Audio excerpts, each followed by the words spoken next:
បងប្អូនអ្នកគ្នាខ្ញុំបាទឈ្មោះតារាជាញ៉ាំបាទដំណឹងស៊ីស៊ូខ្មែរថ្ងៃនេះខ្ញុំបានមកដល់កាតាំងពីព្រោះលខន Slow Mo Spy Tom Let's go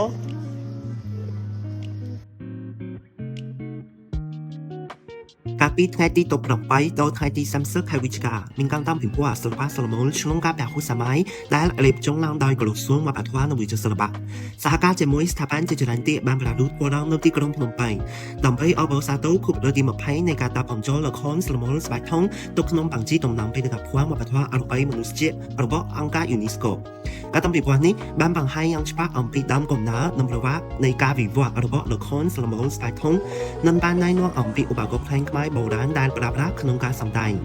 ព្រមទាំងអាចស្ដាប់នៅរឿងរ៉ាវអំពីទំនងសិល្បៈនេះផងដែរឥឡូវនេះតើយើងមកស្ដាប់ពីចំណាក់អារម្មណ៍របស់អ្នកដែលបានចូលរួមក្នុងការតាមពិព័រណ៍នេះហើយបងវិញមានអារម្មណ៍អីខ្លះចំពោះការតាមពិព័រណ៍នេះមានអារម្មណ៍ថាប្លែកដោយសារអីពីមុនមកណាគេដូចជាអត់តើធ្លាប់មានការតាំងពិព័រណ៍របៀបបុរាណអញ្ចឹងឯងមានតែតាំងពិព័រណ៍ហូបខ្មែរអីដែរអញ្ចឹងណាតែដល់ពេលស្អែកនេះមានការតាំងពិព័រណ៍ល្ខោនស្បែកហើយមានទាំងឈុតបុរាណមានទាំង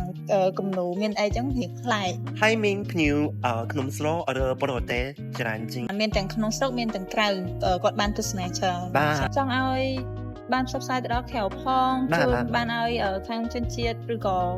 អ្នកដែលមិនដែលស្គាល់ពីវប្បធម៌ខ្មែរបានគាត់មកទស្សនានៅទីនេះបើថាគាត់អត់បានស្បទៅទស្សនាផ្សេងអាចមកទស្សនានៅទីនេះបានតើបងគិតថាល្ខោននេះមានសារៈសំខាន់អីខ្លះចំពោះការផ្សព្វផ្សាយវប្បធម៌ប្រពៃណីខ្មែរផ្សព្វផ្សាយឲ្យជនជាតិបរទេសដូចជាខ្មែរយើងបានយល់ដឹងដោយសារតែខ្មែរសកលក្រៅគាត់អត់សូវបានយល់ដឹងពីល្ខោនខោនឹងហើយពីច្រើនគាត់ពួកលេងទូរស័ព្ទដល់ពេលដាក់ចឹងទៅគាត់ដើរចេញចូលតាមនោះគាត់ទៅផ្សារទៅអីគាត់ឃើញហើយគាត់មានចំណាប់អារម្មណ៍មកសួរយើងដើរមើលការតាមពិព័រណ៍បែបហ្នឹងបងមានអារម្មណ៍ឲ្យខ្លះចំពោះការតាមពិព័រណ៍នេះជាធម្មតាជាតិសាសមួយកាលណាឃើញបេតិកភណ្ឌរបស់ខ្លួនចូលជារបស់ក្នុងតម្លៃសម្រាប់អង្គការ UNESCO វាជាបញ្ជាក់ពីតម្លៃរបស់មនុស្សជាតិអញ្ចឹងយើងទៅចូលរួមអបអរសាទរសប្បាយរីករាយអញ្ចឹងណាអញ្ចឹងយើងដើរមើលមួយជំហានម្ដងមើលស្នាដៃដែលយើងបានចុះជាបេតិកភណ្ឌជាតិរបស់យើងក្នុងឯកសាររបស់អង្គការ UNESCO ហ្នឹងហើយល្ខោននេះល្បីល្បាញក្នុងសង្គមខ្មែរជាធម្មតាសង្គមរឿងស្នាដៃបុរាណកាលរបស់ដូនតាខ្មែរយើងទទួលស្គាល់ថាវាស្ថិតនៅក្នុងបេះដូងតែឲ្យវាសម្រាប់អារម្មណ៍កំសាន្តសម្រាប់មនុស្សទូទៅវាមិនប្រកាសថាវាជាអារម្មណ៍កំសាន្តក៏ប៉ុន្តែវាស្ថិតនៅក្នុងបេះដូងរបស់មនុស្ស